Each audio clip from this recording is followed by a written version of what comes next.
Bismillahirrahmanirrahim. Assalamualaikum warahmatullahi wabarakatuh. Selamat pagi, siang, sore, maupun malam, Ibu Hasri Hayati yang kami hormati, beserta rekan-rekan sekalian dimanapun teman-teman sekalian berada. Pernahkah kita berhenti sejenak dan berpikir bagaimana sebuah kotak pencarian sederhana di browser kita bisa menyaring miliaran halaman di internet dalam sepersekian detik dan memberikan kita jawaban yang paling relevan? Apa sihir di baliknya? Pada kesempatan ini, kami dari kelompok 3 yang beranggotakan saya, Farel Zandra, beserta rekan saya, Reki dan Umar, akan mengajak Ibu beserta rekan-rekan sekalian tidak hanya melihat fenomena ini sebagai sihir, namun juga membedah jantungnya. Nah, jantung ini ternyata berdetak dengan irama yang disebut dengan probabilitas. Kami akan menganalisis sebuah karya tulis yang benar-benar fenomenal dari akhir abad ke-20, yakni sebuah paper yang tidak hanya menjadi tugas akhir, namun menjadi fondasi dari perusahaan triliunan dolar yang kita kenal sekarang. Dan inilah dia kitab suci dari dunia pencarian modern. The Anatomy of a Large-Scale Hypercontextual Web Search Engine. Ditulis oleh dua mahasiswa PhD Stanford pada saat itu, yakni Sergey Brin dan Lawrence Page, yang kita kenal sebagai pendiri Google. Ibu dan rekan-rekan sekalian, pemilihan topik ini bukan tanpa alasan. Urgensi kami memilih paper ini sangatlah jelas. Ini bukan sekedar contoh penerapan probabilitas. Ini adalah bukti paling gamblang bagaimana sebuah konsep teoritis dari mata kuliah kita bisa diaplikasikan untuk menaklukkan kekacauan internet dan membangun sebuah tatanan informasi yang sama sekali baru. Nah, paper inilah yang kemudian melahirkan PageRank, sebuah ide revolusional yang mengubah cara kita menemukan informasi selamanya. Selanjutnya, rekan saya Umar akan membawa kita lebih dalam untuk memahami materi dan manfaat probabilitas yang menjadi inti dari karya tulis ini. Silakan Umar. Baik, selanjutnya kita masuk ke penerapan probabilitas dalam karya tulis ini. Yang pertama adalah random server, yaitu model yang bekerja dengan menggambarkan perilaku seorang pengguna web yang unik. Jadi pengguna ini digambarkan sebagai agen yang menjelajahi web tanpa ada tujuan spesifik. Jadi pengguna ini tidak mencari sesuatu, melainkan hanya berpindah dari satu halaman ke halaman lain secara acak. Caranya dengan terus-menerus mengklik tautan atau hyperlink yang ada di setiap halaman yang dikunjungi. Selanjutnya adalah Markov chain, yaitu model matematis yang digunakan untuk memodelkan perilaku random server tadi. Sederhananya, setiap halaman web dianggap sebagai keadaan atau state, dan setiap tautan adalah transisi atau perpindahan antar state. Nah, Markov chain ini sifatnya tanpa memori, artinya probabilitas random server berpindah ke halaman berikutnya hanya bergantung pada halaman tempat random server itu berada saat ini, bukan dari halaman mana saja yang sudah dikunjungi sebelumnya. Cara menghitungnya dimulai dengan distribusi probabilitas awal. Di sini kita mengasumsikan semua halaman punya peluang yang sama untuk dikunjungi. Lalu di setiap iterasi kita menggunakan probabilitas transisi. Jadi pada dasarnya ini adalah suara yang diberikan satu halaman ke halaman lain. Jadi jika satu halaman punya banyak tautan keluar, kekuatannya akan dibagi-bagi ke semua tautan tersebut. Proses ini terus diulang sampai nilainya tidak banyak berubah lagi. Nah, hasil akhirnya yang stabil kita sebut PageRank, yaitu nilai probabilitas akhir yang menunjukkan seberapa besar kemungkinan random server akan berada di suatu halaman. Nah, selanjutnya, manfaat semua perhitungan probabilitas dalam PageRank ini sangat besar dan mengubah cara kerja internet. Yang paling utama yaitu meningkatkan kualitas hasil pencarian. Jadi sebelum ada PageRank, hasil pencarian sering tidak relevan. Nah, dengan model ini, Google bisa memberikan halaman yang paling penting di urutan teratas. Selain itu, PageRank juga memberikan ukuran kualitas halaman yang objektif. Artinya peringkat suatu halaman web tidak lagi didasarkan pada trik seperti pengulangan keyword, tapi dari struktur tautan di web. Nah, hal ini juga jadi membawa keteraturan pada web yang tadinya kacau, membuat semacam hierarki dari jutaan dokumen atau halaman web yang ada. Dan terakhir, karena sistemnya didasarkan pada tautan dari halaman lain, sistem ini jadi lebih sulit untuk dimanipulasi.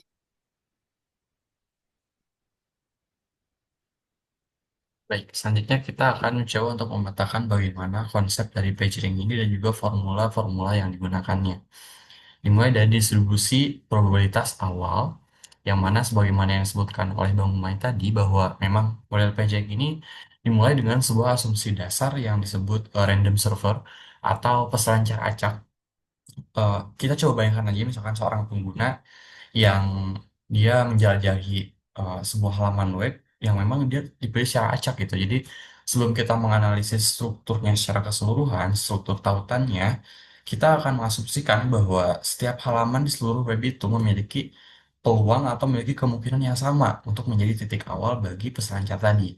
Nah, jika diformulasikan secara matematis, itu kita bisa menuliskannya dengan PR0P sama dengan 1/n, di mana PR0P adalah PageRank PageRank awal dari halaman P, dan N adalah jumlah total halaman web yang ada. Kemudian dilanjutkan ke probabilitas transisi atau yang tadi disebut sebagai Markov chain ya. Ini tuh sebetulnya adalah eh, alur inti bagaimana PageRank ini mengalir gitu. Setelah konsepnya itu setelah berada di suatu halaman, nanti si peselancar random tadi dia akan mengklik salah satu halaman tautan untuk pindah ke halaman selanjutnya. Nah, sebuah tautan dari halaman TI atau misalkan halaman sekarang ke halaman A itu dianggap sebagai, kalau tadi Bang Wan nyebutnya sebagai suara atau dukungan dari TI untuk A, dari halaman sekarang untuk halaman A gitu. Nah, tapi bobot dari suaranya itu, bobot dari dukungannya itu, dari kekuatannya itu nggak selalu sama. Tapi dia akan membagi kekuatannya atau membagi suaranya, sehingga pagerangnya itu dia akan, kekuatannya itu akan terbagi secara merata ke semua halaman yang ditautkannya.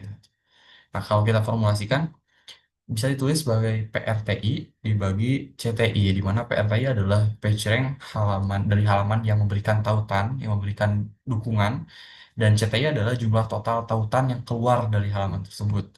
Nah, jadi jika halaman penting, misalkan yang PageRanknya tinggi, jika itu menautkan ke sesuatu misalkan atau ke suatu halaman, maka itu akan memberikan suara yang kuat. Nah, tetapi kalau halaman itu menautkan ke banyak halaman, dia kekuatannya akan terbagi.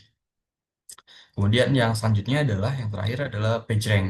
Nah, PageRank ini sebetulnya dia menggabungkan semua formula yang mana dia akan menghasilkan sebuah distribusi stasioner. Nah, konsepnya ini adalah sebuah perhitungan yang dilakukan berulang-ulang atau iteratif hingga nilai PageRank untuk setiap halaman itu tidak lagi berubah atau berumai stabil lah gitu ya.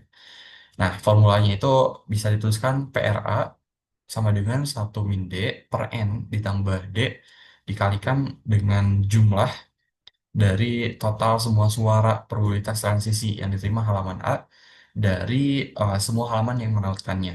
Nah, yang D tadi itu adalah damping factor. Itu biasanya nilainya 0,85. Nah, ini tuh untuk merepresentasikan probabilitas bahwa peselancar acak itu dia akan terus mengklik tautannya gitu. Nah, baru deh 1 min D per N itu adalah probabilitas si peselancar itu akan melompat ke halaman acak di manapun web itu berada gitu. Nah, ini dia akan memastikan bahwa halaman tanpa tautan masuk pun itu akan tetap memiliki sedikit PageRank. Nah, sebetulnya ya secara singkat PageRank ini nantinya akan mengatakan mana sih tautan halaman yang paling penting dan halaman yang belum penting. Nah, mungkin jika kita lihat secara pemetaan ini mungkin belum terbayang ya bagaimana PageRank ini berfungsi atau berjalan. Maka dari itu kami akan menjalankan sebuah simulasi penghitungan PageRank yang mana kami membuatnya ini melalui Excel. Oke, ini kan saya share screen Excel-nya terlebih dahulu ya. Nah, ini dia. Apakah sudah terlihat, teman-teman? Tolong direspon dulu. Sudah Ki. Ada ya, sip. Oke, sekarang kita coba mulai dari seluruh tautannya dulu deh. Kita mensimulasikan ada 3 halaman. Itu ada halaman A, B, dan C. Nah, dari A itu menautkan ke B. Dan dari B itu menautkan ke C. Dan C itu uh, menautkan ke A dan ke B.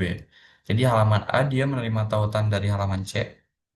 Yang mana halaman C itu punya 2 tautan yang keluar. Dan halaman B itu menerima tautan dari halaman A dan juga halaman C, dan halaman C dia hanya menerima tautan dari halaman B, dan juga dia eh, apa ya, ada 2 tautan yang keluar dari C. Nah, untuk selanjutnya bagaimana simulasi perhitungannya akan lanjutkan oleh Farel. Silakan Farel.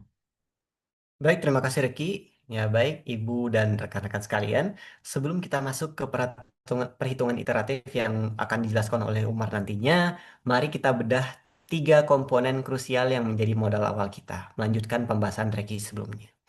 Pertama, mari kita lihat di sini kita mulai dari jumlah halaman dulu, ya nanti karena dumping factor akan berkaitan dengan yang di bawahnya.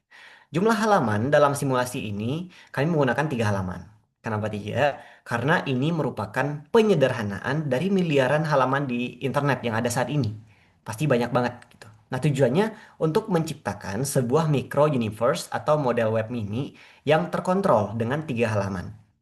Kami bisa mendemonstrasikan dengan jernih bagaimana otoritas atau nilai PageRank berpindah dari satu halaman ke halaman lainnya melalui tautan, tanpa membuat kita tersesat dalam perhitungan yang terlalu rumit.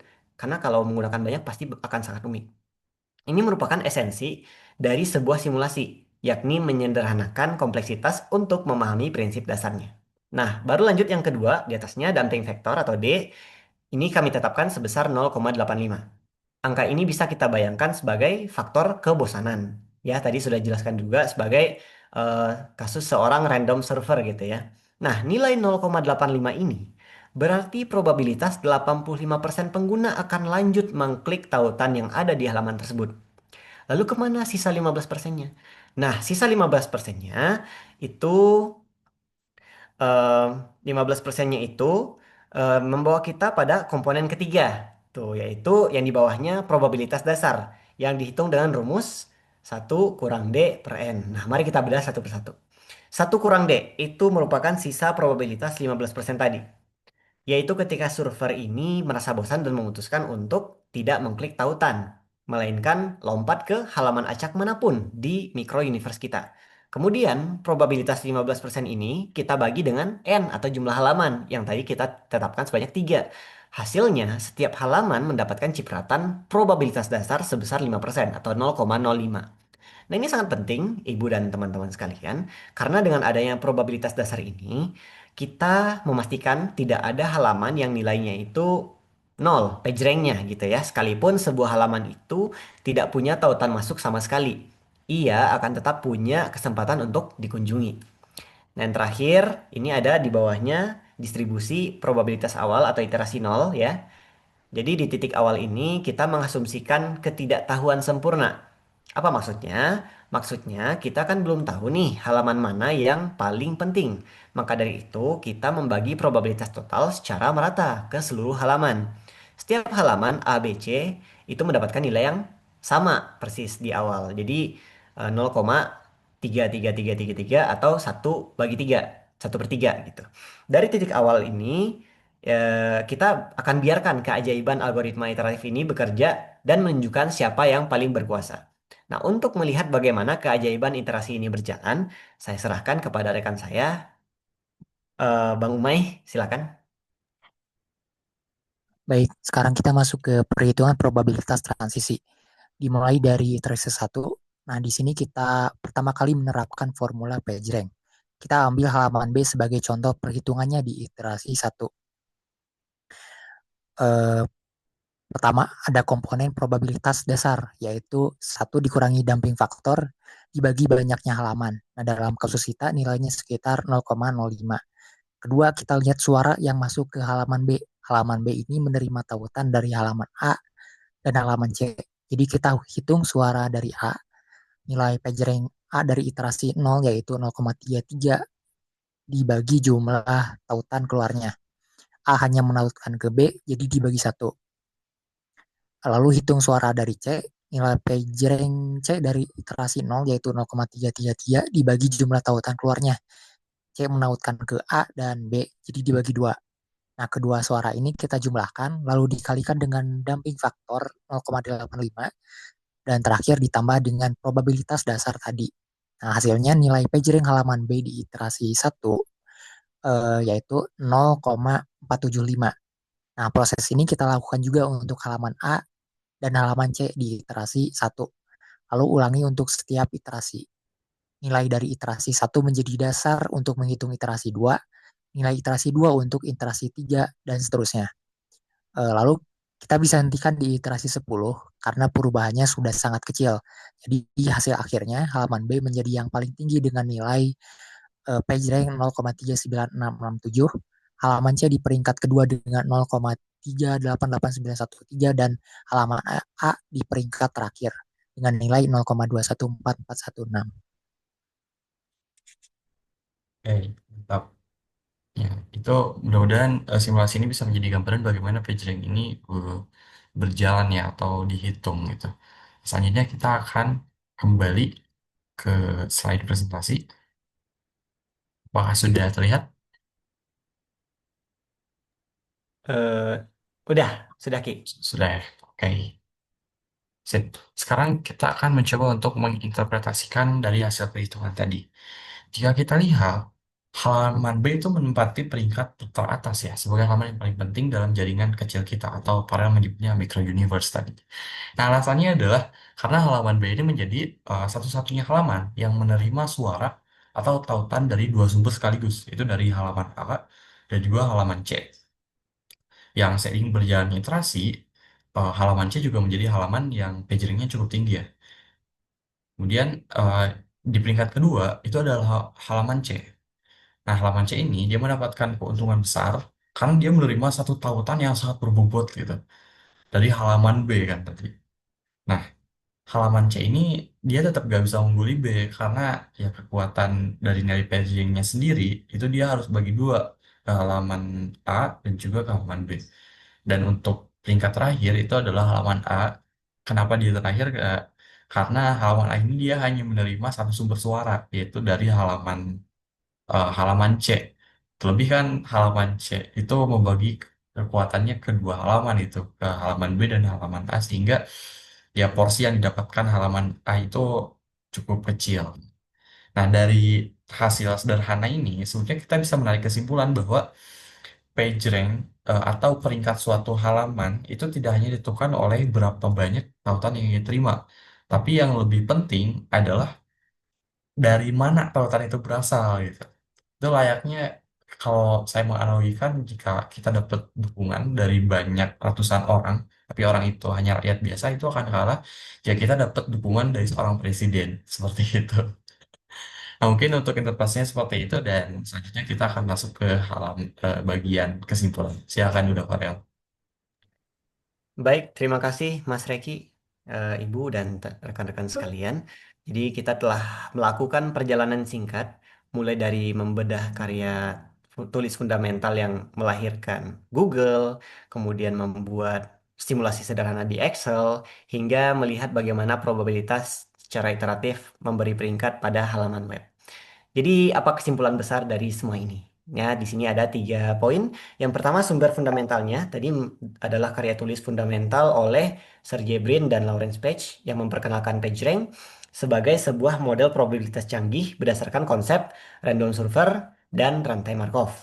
Nah, kemudian yang kedua itu adalah PageRank sama dengan probabilitas. Di balik algoritma yang kompleks ini, intinya adalah sebuah distribusi probabilitas yang elegan. Peringkat sebuah halaman itu pada dasarnya adalah probabilitas bahwa seorang random surfer ini akan mendarat di halaman tersebut. Nah, yang berikutnya yang paling penting bagi kita mahasiswa informatika adalah probabilitas itu esensial. Jadi praktikum ini menegaskan bahwa teori probabilitas itu bukanlah sekedar konsep abstrak di buku teks. Ia merupakan fondasi alat yang luar biasa kuat untuk memecahkan masalah-masalah paling kompleks di dunia nyata. Dari membawa keteraturan pada web hingga menjadi tulang punggung dari ekonomi digital. Nah, kami harap presentasi ini tidak hanya memenuhi tugas, namun juga bisa menggoda kita semua untuk melihat mata kuliah Stat Pro ini dari sudut pandang yang baru, bukan sebagai sebuah kewajiban, tapi sebagai gudang senjata untuk inovasi di masa depan. Sekian dari kelompok kami, terima kasih atas perhatian Ibu dan rekan-rekan sekalian. Kami Trifur membuka sesi untuk diskusi dan tanya jawab melalui kolom komentar di bawah. Silakan jika teman-teman ataupun Ibu ingin menyampaikan komentarnya. Jangan lupa like dan subscribe. Assalamualaikum warahmatullahi wabarakatuh.